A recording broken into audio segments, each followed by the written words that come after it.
आपका पुत्र साम कहाँ है सखा? उसे नहीं लाए साथ में? क्या वो हमसे नहीं मिलना चाहता? वो यहाँ आने के लिए उत्साहित था, परंतु एक विशेष कार्य आ जाने के कारण उसे भेजना पड़ा, इसलिए वो यहाँ नहीं आ पाया।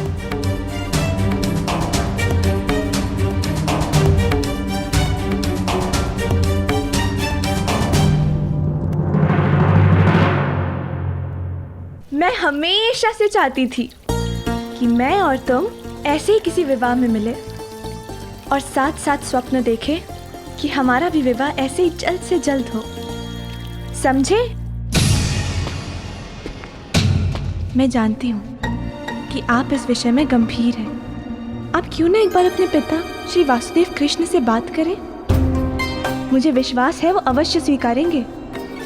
मैंने सुना है कि आपके पिता सबके मन की बात समझ लेते हैं। तो भला अपने ही पुत्र के हृदय की बात वो कैसे ना समझेंगे? यदि आपने अपने पिता से बात नहीं की तो मुझे अपने पिताश्री से बात करनी होगी। और ये आप भली भांति जानते हैं कि मेरे पिता की प्रतिक्रिया कुछ अच्छी नहीं होगी, इसलिए बात बिगड़ने से पहले संभाल लीजिए प्रिय। बहुत सारा प्रेम, केवल तुम्हारी लक्ष्मणा। सावधान, युवराज दुर्योधन पधार रहे हैं।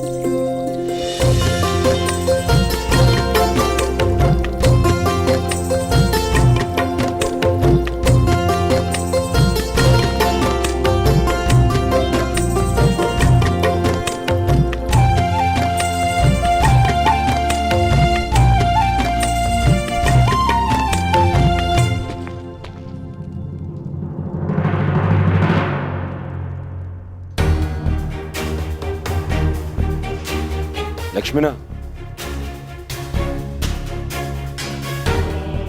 पिताश्री,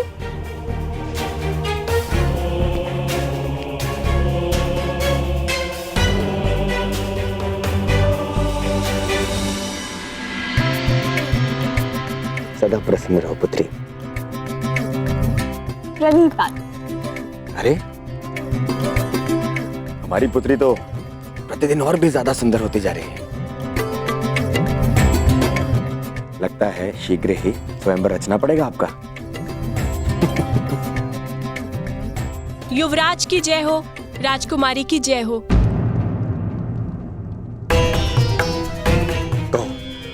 वो युवराज, राजकुमारी पक्षियों को दाना भिजवाना चाहती थी, इसलिए मैं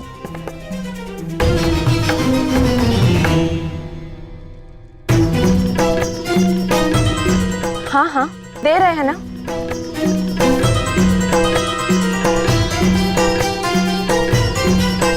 पुत्री, इन पक्षियों के साथ में खेलना कम कर दो।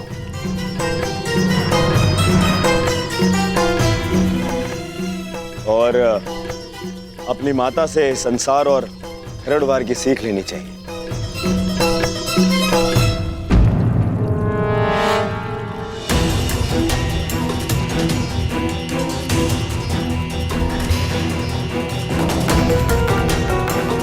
और श्रृंगार करना सीखो। आपकी विवाह की आयु आती जा रही है। आप भी ना पिताश्री। मैं किसी से विवाह नहीं करने वाली। मैं आपको छोड़कर कहीं नहीं जाऊंगी।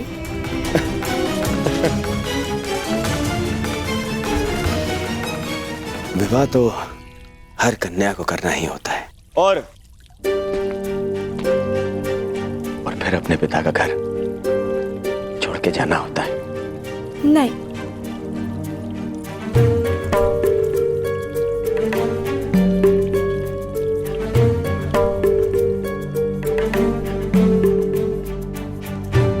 और मैं इतना मूर्ख भी नहीं हूं लक्ष्मणा।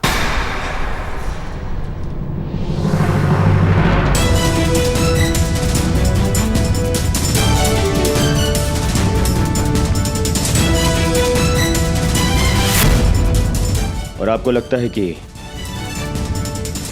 आप अपने पिता से कुछ भी छुपाने में सक्षम हैं?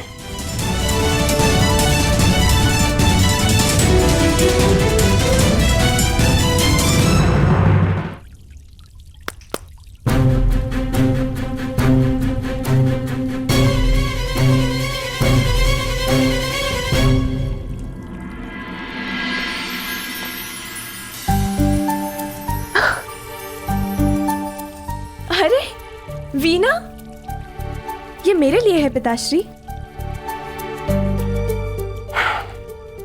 आपने अपनी माता से यही मांगा था ना? पिताश्री, इसे सीखने की अनुमति है? अवश्य, क्यों नहीं। आप अपने हर एक निर्णय लेने के लिए स्वतंत्र हैं। जो चाहे आप कर सकती हैं। पिताश्री, वो मैं आपसे कुछ मांगना चाहती हूँ। मुझे भी आपके साथ विराटनगर चलना है।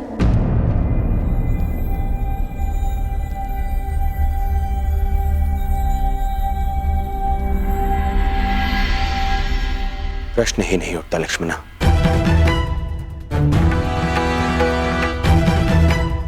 वहां वो पांडव हैं,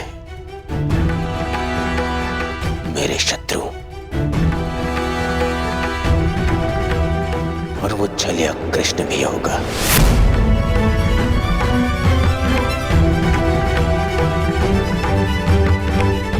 जो सदा मेरे सामने कठिनाइयां उत्पन्न करता रहता है।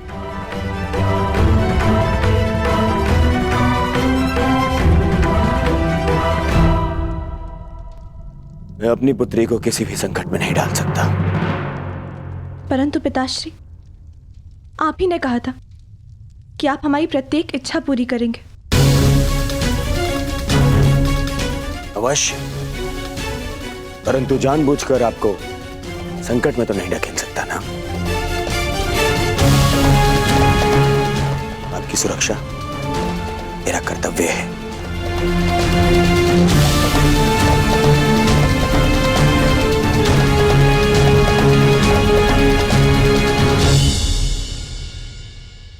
क्या मैं आपसे कुछ पूछ सकती हूँ पिताश्री? निसंदेह, पूछिए, क्या पूछना है? लक्ष्मणा, क्या जानना है आपको?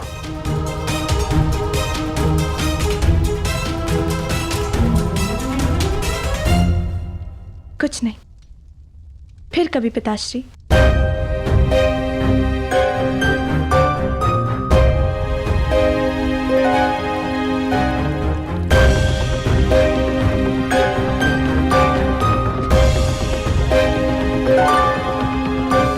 समझ नहीं आ रहा है आपको सांप के बारे में कैसे बताऊं, परंतु कदाचित अभी समय नहीं आया है।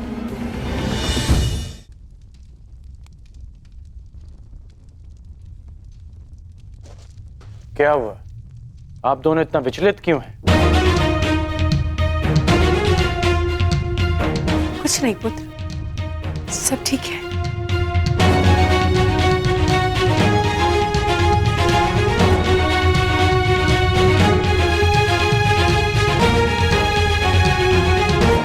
ऐसा प्रतीत हो रहा है माता कि आप मुझसे कुछ छुपा रही हैं। माता, वृषसेन कहाँ है? आप मौन क्यों हैं माता?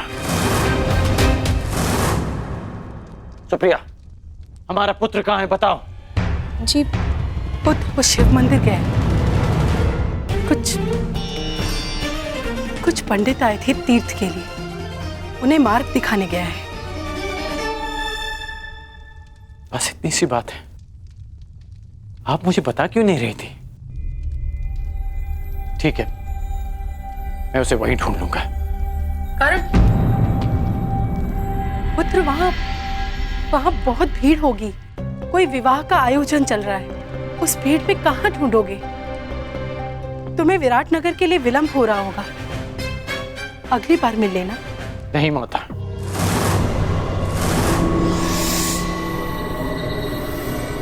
मैं इसी बार उससे मिलूंगा। मैं शिव मंदिर जा रहा हूं माता।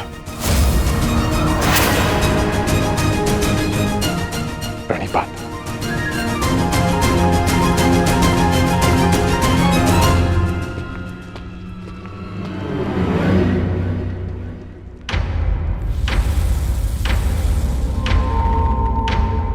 आवश्यकता पड़ने पर आप और आपकी सेना हस्तिनापुर की सहायता अवश्य करेंगे। स्वीकार है। वासुदेव, हमें बलराम ने समर्थन देने का वचन दिया था और तुमने उन पांडवों को समर्थन देके सब कुछ बिखेर दिया वासुदेव। कैसे कैसे तुम्हें अपने मार्ग से हटाओ, कैसे तुम्हें पराभूत करूं, कैसे तुम्हारा अंत करूं वासुदेव, कैसे कैसे करूं?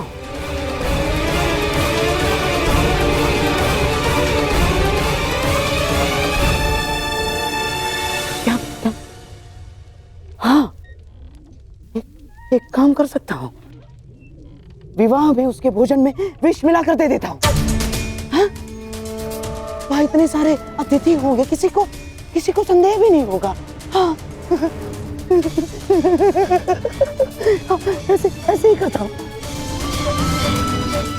नहीं, गांधारराज, ये संभव नहीं है ना। जब वो छलिया नवजात था तब पूतना ने भी विष पिलाने का प्रयास किया था। जब पूतना से कुछ नहीं हो पाया तो मैं कैसे? ना, कुछ और करना होगा गांधारराज। सोचो। दासी, इधर आओ।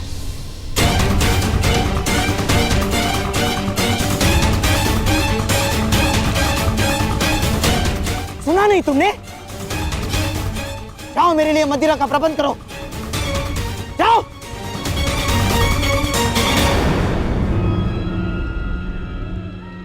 अब मैं ध्यान लगाकर सोच पाऊंगा, अब मेरा मस्तिष्क चलेगा।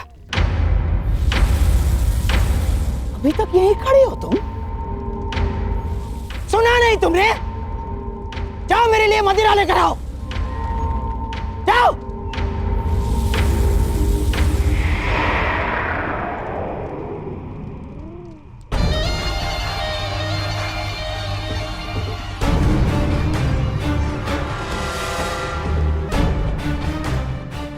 करूं उस वासुदेव का अंत?